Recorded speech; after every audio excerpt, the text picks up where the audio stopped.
if people look at us and think, oh, I could do that if we had that same kind of marketing budget, I think they're missing the point, because the margins in real estate transactions are so high that if you're working by yourself out of your home, you don't have many expenses, one deal a month, and you're making great living, right? And so I think the main thing to take from it is all of these things that we talked about on this call, SEO and pay-per-click and TV ads, anything, are just tools. What the business is the personal connection with the people that are needing to sell their home. And that's something that anybody can do. It doesn't cost any money. And you just spend an extra 10 minutes with them, and it makes all the difference in the world. Because selling a home outside the ordinary channels can be stressful for people. And if you can put them at ease, make them feel safe, make them feel comfortable, you're going to close more deals. And that's what the business is really all about.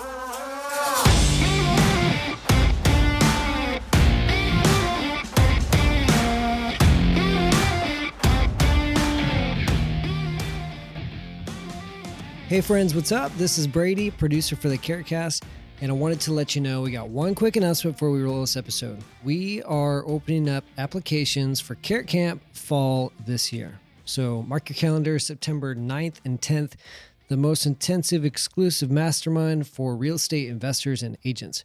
We're opening it up right now, and a handful of the tickets are already taken by returning Carrot Campers. And so that's pretty exciting. We got some awesome people coming back this year. It's going to be a great event. If you want to know more about Carrot Camp, head to carrotcamp.com. Get your tickets while they're still available.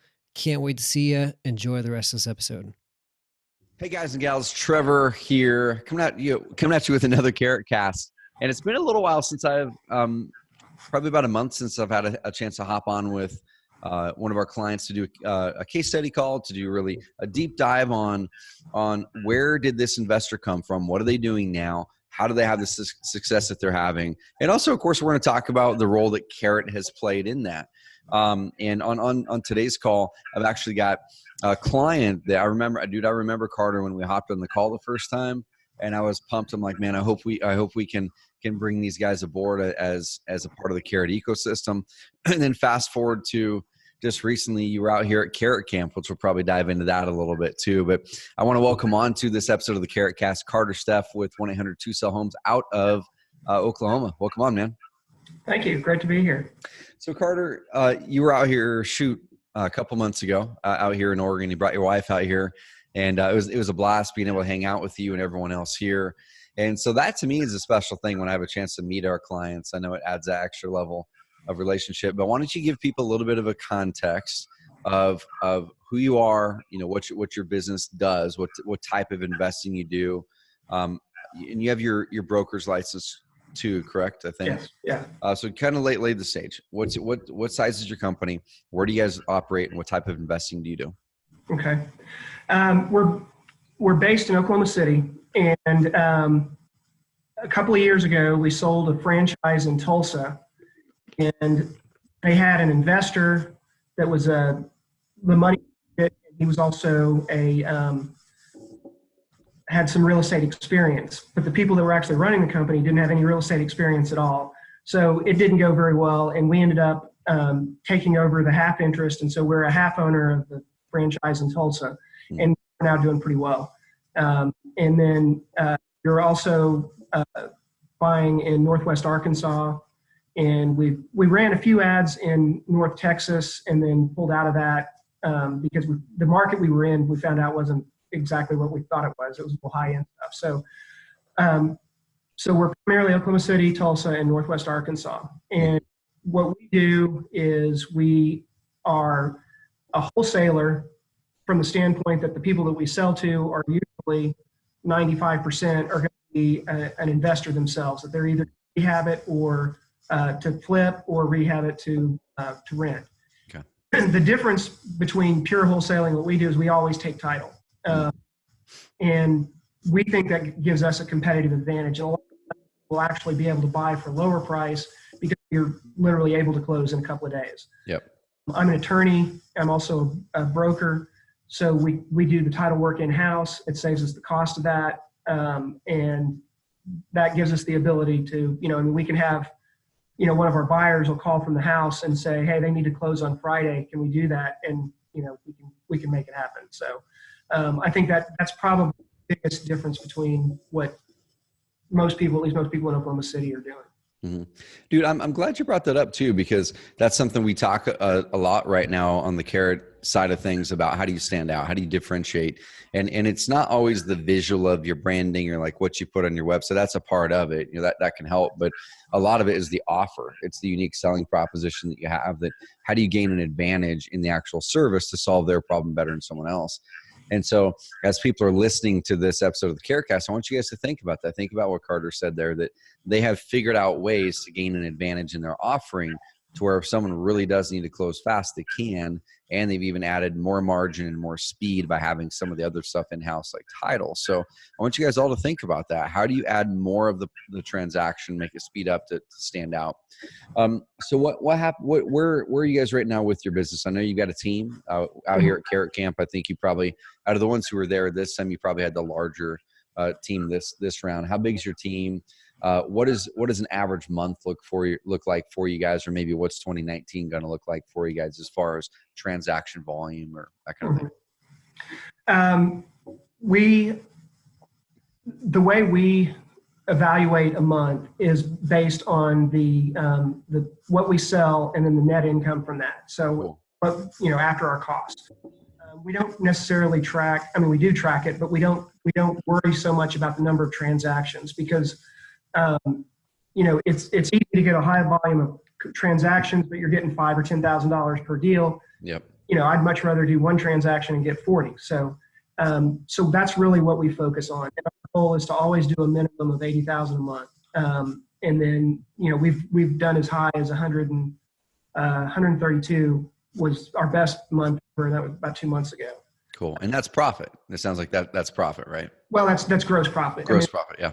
That's so, overhead and things like that come out of that. But yeah, that's after the cost of the acquisition and then closing and everything else. I love it.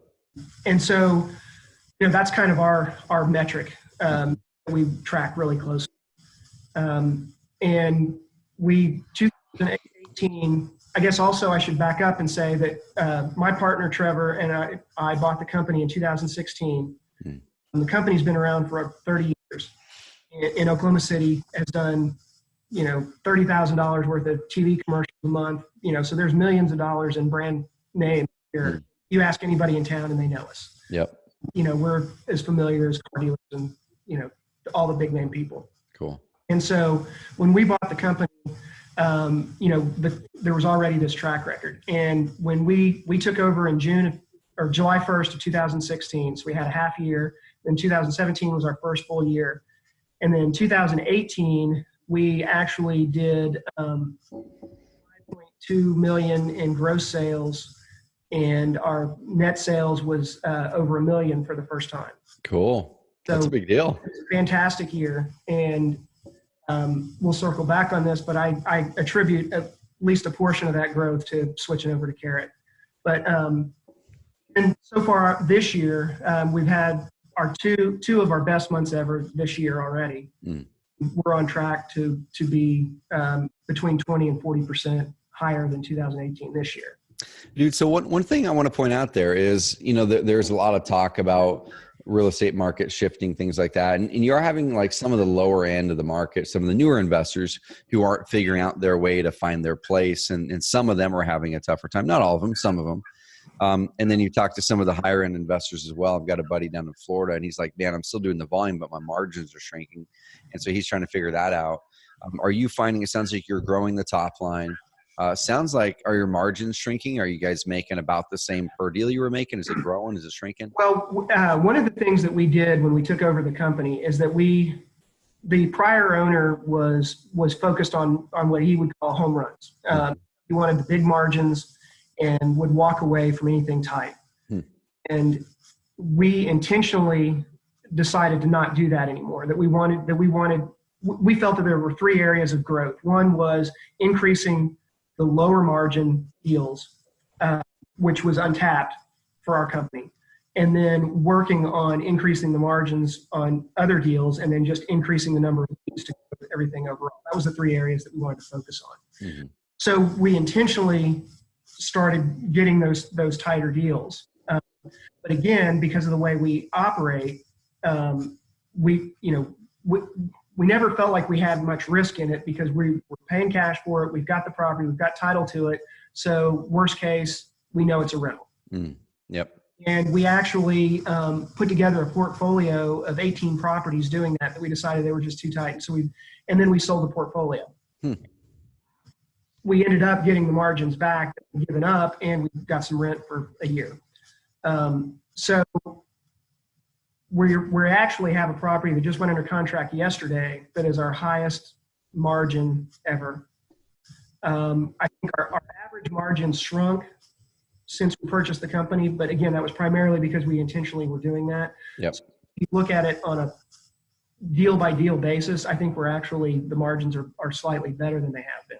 Cool. I love it, man. And we're going to dive in quite a bit on the marketing side of things as well. Cause I know that's when we connected, you, me, Pete, and I think it was Trevor and your team got on a phone call and you guys had a really pretty looking, awesome custom site. And we'll get into this here in a bit and how that transition happened and the results afterwards. But it was cool because when we had a chance to kind of peek behind the scenes of your business, you're the largest home buyer in Oklahoma City, correct? Yeah. Right. You guys are the largest home buyer. You bought that business in 2016. What were you doing before 2016? I was hired by the company as general counsel. Oh, cool. 2014. And Trevor had been with the company since basically 2005. And so I was the general counsel.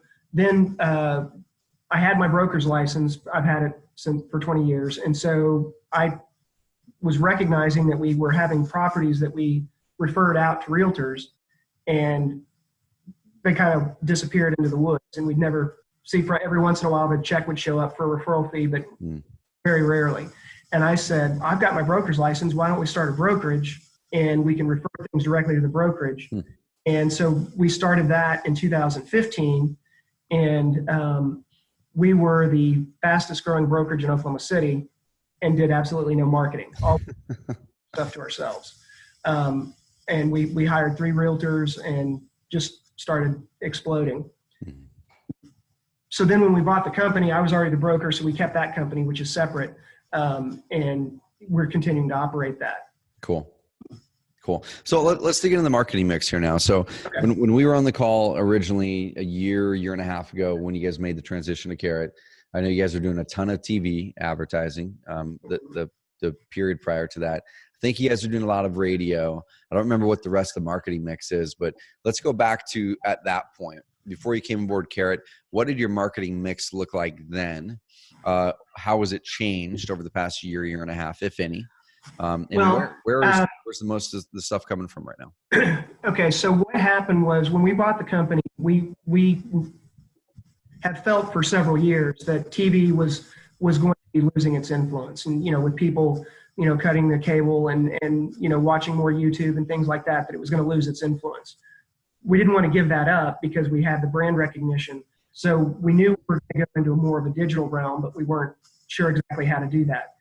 So we started doing, we did a paid pay-per-click, managed service that somebody was doing for us. And we were spending not a lot of money and not very effectively. We weren't getting very many leads at all.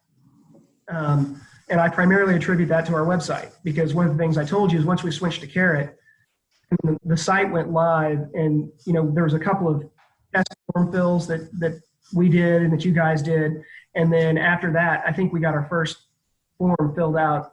I think the second day it was live, and we won the entire time with our old site that we spent thousands of dollars on. So we were just ecstatic with that. Well, I think that also improves the pay-per-click, because getting somebody to your site if they don't fill out a form does you no good. And so our intentions were to shift more towards pay-per-click and away from TV. And so we started dropping our TV budget and increasing our pay-per-click. With the Carrot site, we now have about half of our leads are SEO based, and half of our internet leads are pay-per-click, and we have a lot of phone calls from the TV ads. So we feel like we've got a pretty good mix there. What's happened is that our leads are better at this point. So our referrals to the brokerage are down because we're buying more of the leads we're getting, because Gotcha. people are finding us that really need us, as opposed to people that are picking up the phone and calling randomly. So, that's the one negative side of it, is that the brokerage is we're having to do some other marketing and things like that. Mm-hmm. So what we've done now is we've got a pretty good balance between TV and pay-per-click. We're doing about half and half, as opposed to we were doing about 4 times as much on TV before. Okay. So I think we're getting a good balance, and we're actually this month we're dropping our TV budget by about 40% to see if that has an effect on the leads. Dude, that'll be interesting right there, because like you said, the company, even well before you guys bought it, had already been investing so heavily into TV. So like the brand awareness in your markets, it's heavy. That'll be really interesting. Let me know the results on that later, because since you already have the brand awareness, many people are probably going to think about you guys anyway, possibly Google you, but Right. I don't know. We'll see. That'll be really cool. So on the PPC side and the TV side of things, what does it look like as far as overall budgets? If you want to share, you don't have to share the stuff if you don't want to, but what do overall budgets look like? And one thing that you mentioned in the email after you switched over to Carrot was, and this is something a lot of people don't think about, man, is oftentimes they think about the front end conversion. They think about, oh yeah, Carrot is a better converting website, i.e. it's going to convert more of your visitors into leads. But one thing that you had mentioned, which is really cool, is that those leads actually then converted into deals at a much higher rate. Right. So what does your overall budget look like on TV, PPC kind of thing, if you wouldn't mind sharing? And then what did change as far as your performance of lead to close ratio after you switched over to the Carrot platform? Okay. Historically, before we bought the company, the TV budget was ranged between $20,000 and $30,000 a month. Mm-hmm. And, that was really kind of a shoot from the hip kind of thing. It's like leads are down, we'll add 5,000 to the budget. Leads were great last month, we can pull a little back, that kind of thing. And there was not a whole lot of planning to it. Yep. When Trevor became more involved in the kind of the management of the company before we bought it, that was one of the things that we wanted to work on was figuring out the metrics of where leads were coming from and have a plan on it. Mm. So we started to kind of implement that, but the budget was not up to us. And so then once we bought the company, and we were also doing pay-per-click at the time, but we were spending, $1,500 a month. Mm-hmm. Nothing. So then when we took over, we cut the TV budget down to about $10,000 a month, and we started increasing the pay-per-click, and we also started advertising on Bing as well as Google. Mm-hmm. And so what we've seen is that budget has grown over time. And so what we're at now is we're this month we're going to switch to 10,000 on TV. We were at 17. We're dropping it to 10, and then we're running about 8,000 on pay-per-click just in the city. Then we also have Tulsa and Northwest Arkansas. And so again, we feel like that's a pretty good ratio. Historically, we closed about 7% of our leads. And when I say leads, there was some discussion at camp about what people call a lead. Yep. And the way we track leads is if someone calls or fills out a form, we don't consider it a lead until it's input in the CRM and forwarded to a buyer, so that we make sure that it's a real person, a real address, that there's somebody on the other end. So there's a lot of things that are, tossed out in that. Mm-hmm. But historically we closed about 7% of those. Since we've switched over to Carrot, that average has risen to about 20%. So overall, our leads are down fairly significantly from what they were, but we're closing a much higher percentage, so we're actually closing more deals. So we feel like it's much more cost effective. Yep. Because when you look at the metrics on things and you have the cost per lead, you don't mind a $400 cost per lead, because we all know in real estate that those leads are worth $10,000, $20,000, $30,000, $40,000. Yep. But when you're paying a very high amount per click that doesn't turn into a lead, well, that's a lot of wasted dollars. And so that's where we want to focus is making sure that we have effective conversion rate on those leads that we get in, and it fully justifies what we're paying. Man, and that's something a lot of investors, I want you guys and gals that are listening to us to really focus on the metrics like Carter and his team are, because when you can pull one of those levers, it could be a conversion rate lever on the visitor to a lead. That's a big lever. You know, that was, as soon as you moved over to Carrot, that was a big lever that got pulled. Cool. Now we're making more of this traffic actually get converted into some sort of a lead. But then the other lever was then how do you actually increase the lead to close ratio? I can tell you guys how that happened with the Carrot site.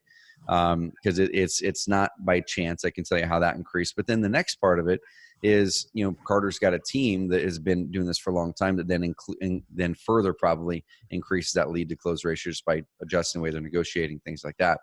But guys, track those things because, you know, when I talk to a lot of investors, and if they're wanting to ramp up their business, the first thing I do is I go to their what's your lead to close ratio? Because if we have a lever there that we can pull, add more credibility to your website, get better follow-up in place, answer those calls live, you know, immediately return those text messages you get from your Carrot website, like tap the darn phone number right away and call them. What are some of the things that you guys are doing right now to have such a high lead to close ratio? So you're closing about one in five, is it? About 1 in 5. Are you answering your calls live? What are you guys doing after the lead comes in to really close at a high ratio? So we have 3 admins that are in the office during normal office hours. And the rule is if the phone rings, you drop whatever you're doing and answer it. So we try and have a live person on the phone whenever we can. We also have a live answering service for after hours. And they're here locally. It's a company that we know. We can walk down there and talk to the people who are answering the phones. We actually know there's 3 people that answer our phones, so we know who they are. And so we have a little bit more control over that than a typical answering service. So I think that's one of the main priorities. So when the answering service gets the call, they just take very basic information, and then it's converted into an email that goes out, and then we immediately forward that email to a buyer. And the goal is to call somebody back within an hour. And if it's during office hours, it's within 5 minutes. Yep. And we believe that's probably our biggest asset, is because, you know, we get there first, because we're talking to them within, you know, a few minutes of them deciding that they're going to fill out the form or make the phone call or whatever. And we've got somebody there ready to negotiate with them. The other thing that we do is because of the way we do our leads, and we kind of kill some of them in the early stages, we try to have a buyer in the house on every lead. It's a face-to-face meeting, building credibility, and, you know, getting to know what their pain point is. You know, as we all know, when somebody is thinking about selling their house outside of the traditional real estate market, there's a reason. And to find that reason and show them how, even though they might not be getting the highest price, it's going to solve that problem for them, and then they can move on. And so I think that's our two biggest things is always a face-to-face meeting and immediate response. Are you guys showing up when you're showing up to those meetings? Are you guys showing up with like logoed shirts? You guys kind of, what's the presentation when you're showing up there? Is it, hey, I'm just a dude buying a house, or is it the brand showing up, the logoed shirts, the whole thing? We don't have the logo shirts. We have logo shirts. We're not requiring the buyers to wear that. It's been kind of an issue. Some of them don't like it. One of the things that we found out a while ago is that people don't like, you know, the cars that are wrapped and say we buy houses and things like that, because they don't want their neighbors to know what's going on. Ah, gotcha. Yeah. You know, because they're a little bit embarrassed that they're calling us sometimes. So, you know, what we try and do is address it from a friendly standpoint, a personal standpoint. And our number one buyer right now is probably the best buyer we've ever had. He's been with us for 2 years, and he's just fantastic at that. You know, he'll sit with the little old lady on the couch and pat her knee and, you know, watch the soap opera with her, or whatever it takes. And that is the main thing, is building that personal connection. Mm-hmm. So it's funny, Bryan Rockwell, he's coming back for the next Carrot Camp in September. He was at, I think, 2 Carrot Camps ago, and new investor as of a few years ago, but came out hot. He did $700,000 his first year in Dallas. And then the second year, he started to see his deals go down a little bit. Now his leads were about the same as his SEO rankings didn't really change. His lead to close ratio changed. And so what helped him increase it back up was he got a couple tips from some guys when we were together, and they're like, just spend more time with the seller, actually build a relationship, just like you're saying there, right? Spend more time, build a relationship, be genuine, actually understand their problem, like you said. And that's something I think a lot of newer investors miss. They're just like, hey, I'm going to make offers, walk in, walk out, leave, do the thing. And that's what Bryan was doing before. He's like, you get all mad if they didn't accept the offers. Like, why aren't people accepting these offers? They were last year. And the second he goes, you know what, I'm just going to slow it down, spend more time with them, and just really understand it, he started to get his lead to close ratio back up. That sounds like a big deal for you guys too. Yeah. So with that, I want to kind of dig in that lead to close ratio thing again. So you guys took it from about 7% to 20%. Once again, the reason I want to spend some time on this is because in the market we're in, where there's a lot of competition, it isn't always just getting more leads. Oftentimes it's closing the ones you've got at a better rate. Because there's so many deals that are falling through people's fingertips because they're not positioning themselves correctly on the website. So if people are wondering, well, how did the website increase the lead to close ratio? The way it happened was their previous website, it was beautiful. We're going to talk about it here in a bit. It was beautiful, but it wasn't structured in a way to where it actually addressed the seller's concerns or questions in the order that they come up in their mind. It didn't put the credibility in the right spots. It didn't make it easy to engage in the website easily. And so when we took care of all that and got the credibility in the right spots, and we got the navigation and the pages laid out in the way that people think psychology-wise, and just certain things that we've learned over the years, you pre-frame that experience for the seller. You're pre-framing the experience before they ever even give them a call. You have an advantage in their mind versus the 3 or 4 other investors they maybe have seen. And so that's what we helped Carter and his team do, is pre-frame the experience better. You know how they can solve the problem better. You know that they've done it with a lot of people better. You know they're great people because they have a good about page. That was a weakness on your previous website. We're like, hey, we got to beef this up. And when we do, people understand that you're real people and you're nice people. And once we're able to take care of that, in addition to just the high converting structure of making things easier to click and in the right spots, that alone tipped the scale that ever little slight. Like, it's not even this big thing. It's like if you tip it a little bit, that increases your lead to close ratio a big way, because the 3 or 4 other competitors slough off immediately because their credibility profile isn't there. Have you guys, and this isn't a loaded question, if the answer is no, it's no, I'm just kind of curious. Do you know, have you guys had any feedback from sellers of them mentioning anything about the website? Hey, I saw this or I saw that, and that was part of their decision, or is that something you guys haven't really documented that? The 2 things that they comment on most is the graphic that we have that shows the process, 4 steps.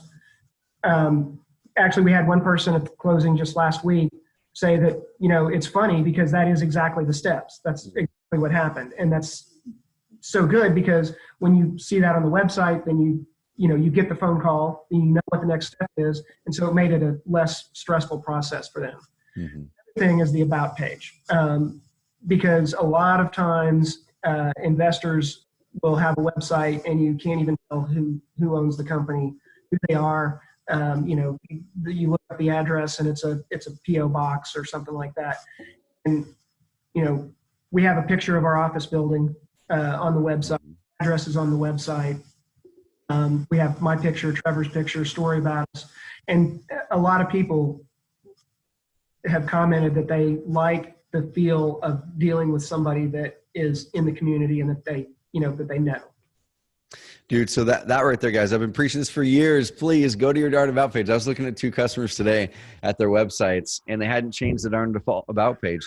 And just go on there and put some stuff about you guys. Even if you're a brand new investor, put why you're investing, so they feel that you're a real person. Or another client of ours I was looking at, they're a newer investor, and they actually put, like you said, the community involvement things they've been doing. Hey, been part of Rotary for 15 years and da-da-da-da. We've been helping them with this project. We'd love to help you. This is why we're passionate about doing what we're doing. Those little things. People want to work with people that they know, or they feel like they can know, like, and trust, which is amazing. So with that increase of lead to close ratio, your average profit per deal, we didn't get into this, but I know it's different in every part of the country. What's your guys' average profit per deal up there in Oklahoma? The average for the market, if you talk to the board of realtors, is 132,000. Our average is, we tend to be on the lower end. So our average is probably around 70,000. Mm-hmm. But we bought one last week for 8,000. Yep. We also bought one last week for 200,000. So, there's a big spread there. I mean, the way we look at it is if we can figure out a way to make money, we'll do it. And we don't have specific parameters. But I think for real estate investment market in Oklahoma City, I think we're pretty much average. I mean, that's going to be the house that is needing work or whatever. So I think that's probably about the average for everybody that's doing what we do. Cool. So that's the average sales price. And then what's the average profit per deal right now? Are you guys pulling 10,000, 20,000? Our average is right just under 20,000, 18.9, something like that. But it's creeping back up because we're starting to get some higher margin deals and still focusing on the lower end, the low margins. Cool. So I'm going to do some quick back of the napkin math. And this is what I want to do for people. Okay. And this is something I was so excited when we had a chance to work with you guys. And the funny thing is, like, it's never guaranteed. It's never, oh my gosh, I'm like 100% sure with zero shreds of doubt that when they make this switch, this is exact thing's going to happen. We're very confident it's going to happen. But I was insanely pumped to see the email from you. So if your average profit per deal is just shy of 20, and you're able to increase your lead to close ratio from 7% to about 20%. I'm just going to make an assumption here. Okay, let's just make an assumption. This probably isn't the number of leads you're getting. I'm just going to use a round number because it's easy math, right? Let's say you're getting, I guess I could look in there, but let's say that you're getting a lead a day, right? Let's say a lead a day in there. So that'd be 30 leads a month. And if you're closing 20% of those, so times 0.2, that would be, it'd be 6, 5 to 6. Around there. If there's 30 to 40 leads a month, that's probably about a 5 to 6 deals. If your average profit per deal is $20,000, let's times that, $20,000. That's about 120,000. Once again, these are rough numbers, guys. These aren't Carter's numbers. These are back of the napkin numbers I'm doing right now to illustrate something. So that's about $120,000 right there in gross profits. And so that's at the 20%. Now let's divide that by half, and that's being generous because that's how much, that would be 10% lead to close ratio then. So we're going to divide that by half. And that's even still higher than what you guys were doing before. That's an extra $60,000 right there. Now, once again, I'm not saying this is what actually happened. I'm saying this is what the math shows in this case.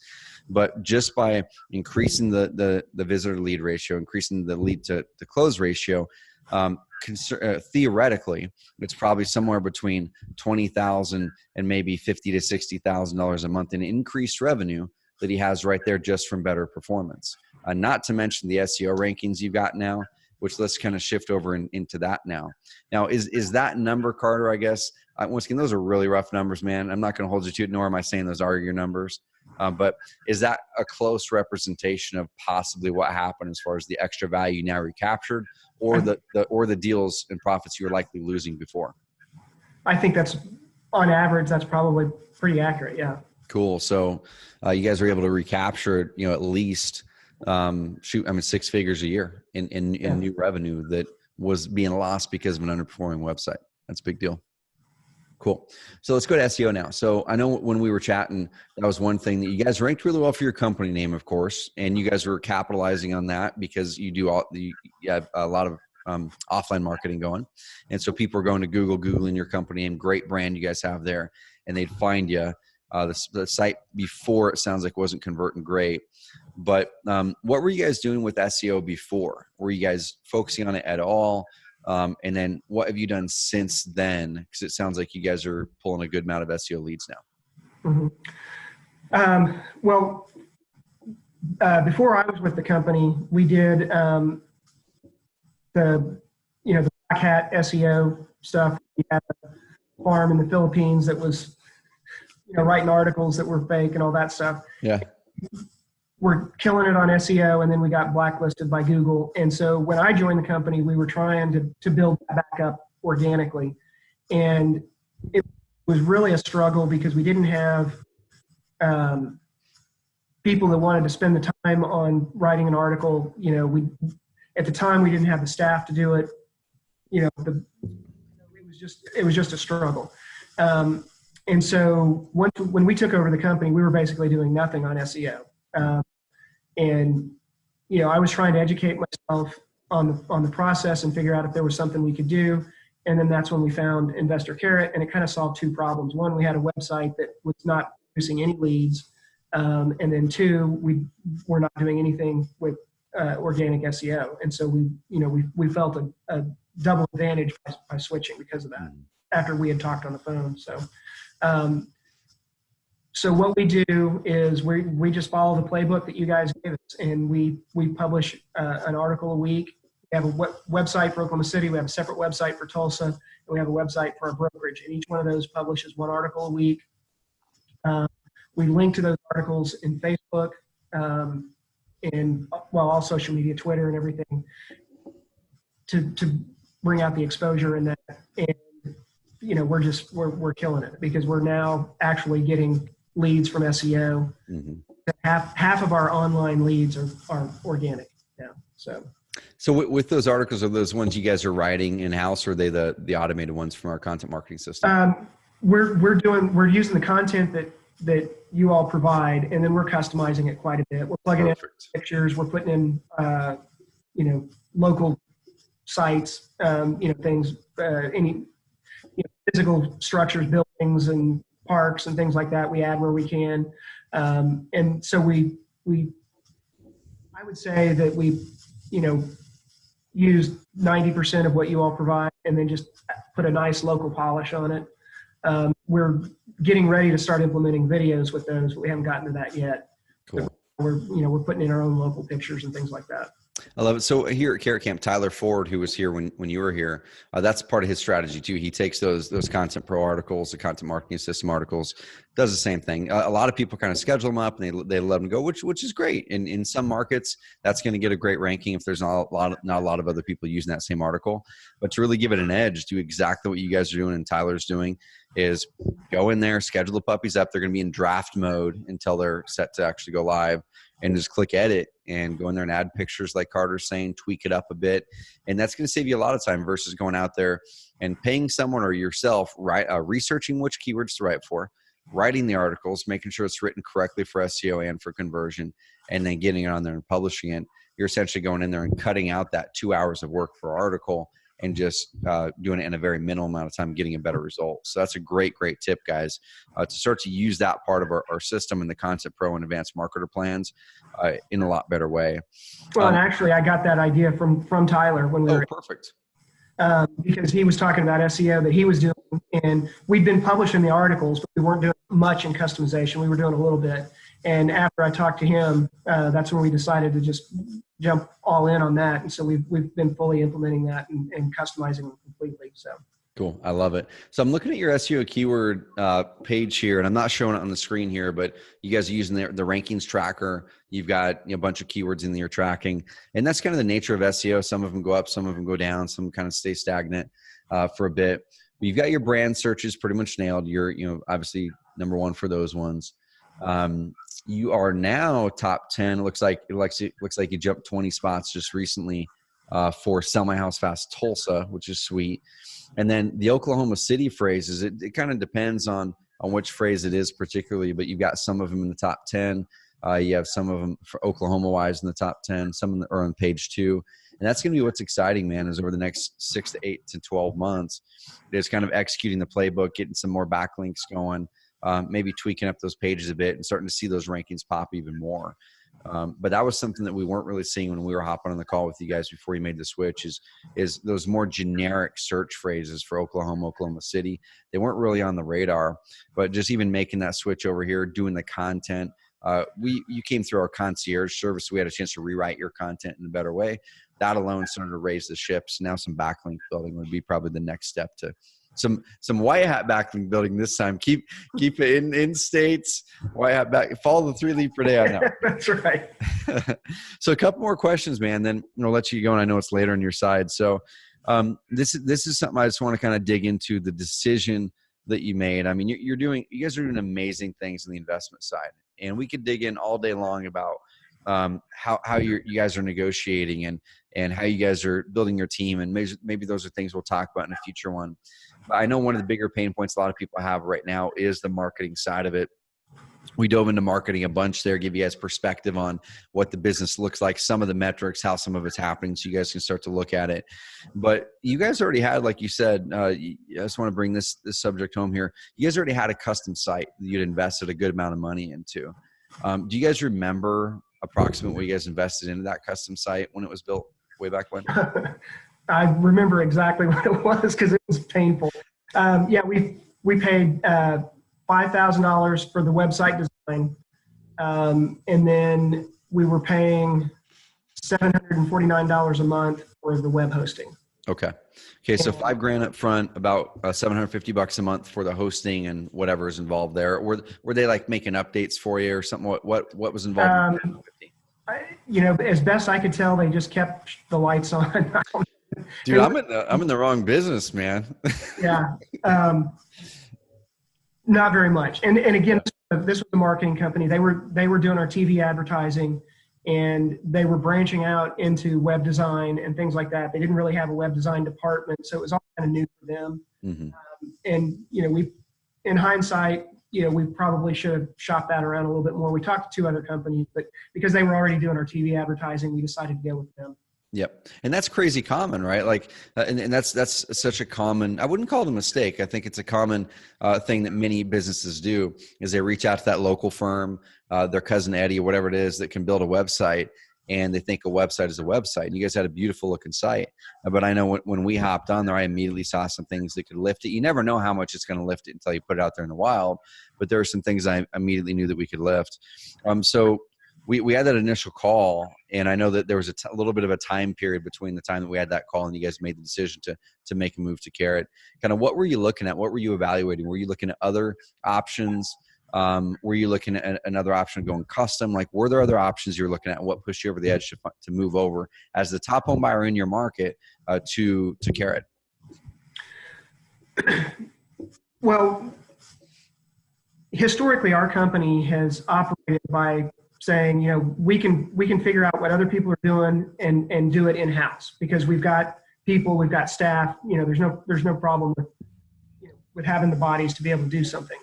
And the thought of trying to have our staff write articles and do the things, because in the learning process, which started basically with you guys, and then we looked around at other options, we recognized that in order to grow SEO, we had to do things differently than what we were doing.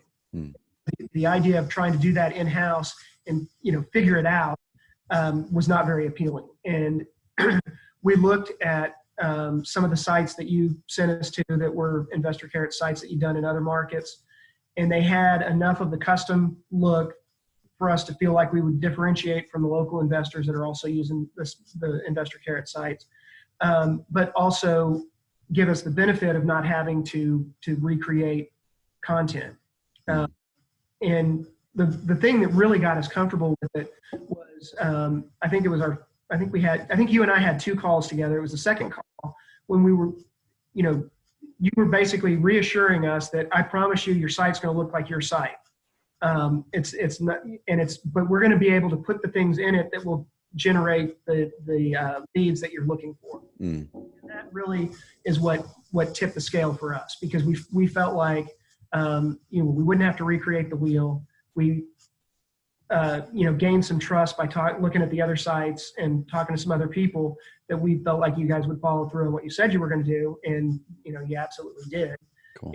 And, I don't mind telling anybody that it's one of the best business decisions we made as a company was switching over. And so anybody that's going to talk to me about getting involved in real estate, I'm going to tell them, if you're going to be on the web, you got to get an Investor Carrot site, because that's the only way to go.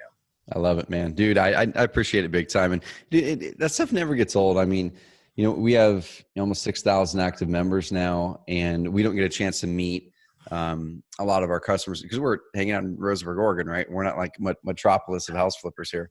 But we get a chance to meet them at Carrot camps when I go to events. And when I hear that, what that equals to me is this, Carter, is is your company is able to gain more consistency and predictability in your lead flow.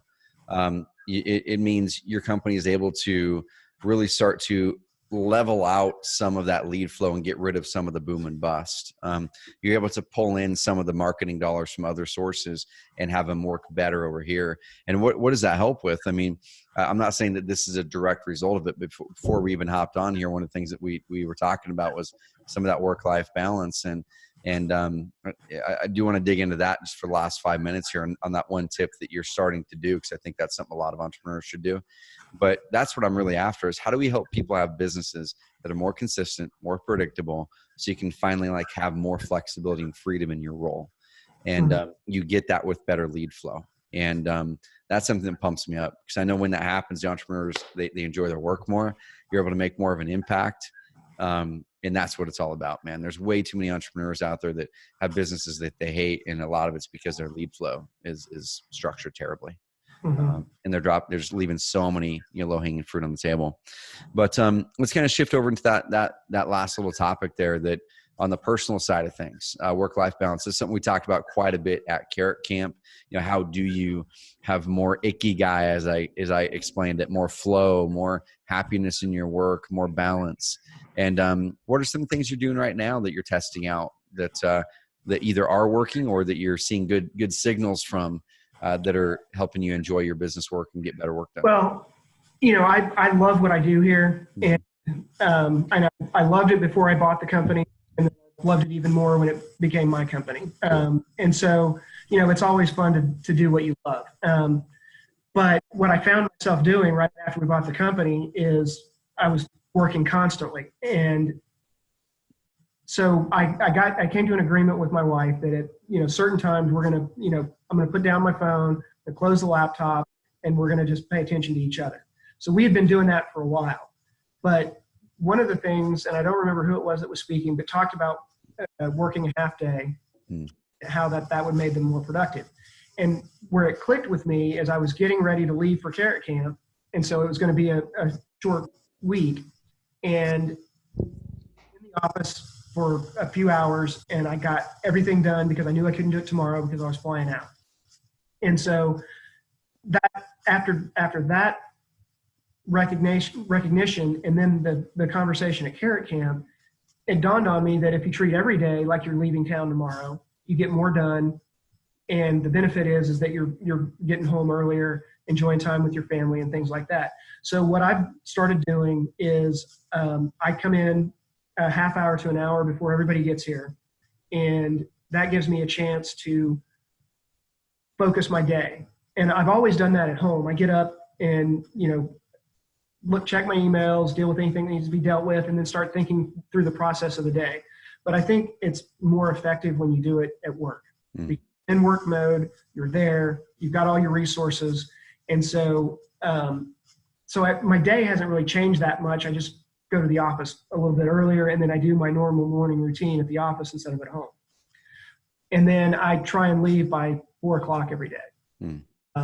And, that gets me home with the kids, with my wife. I still am, you have to check your email and you have things that you got to do, but it gives me a little bit more of that balance. And so that's something that I think has been real effective for me personally, that was a direct result of Carrot Camp and those conversations we had on that second day.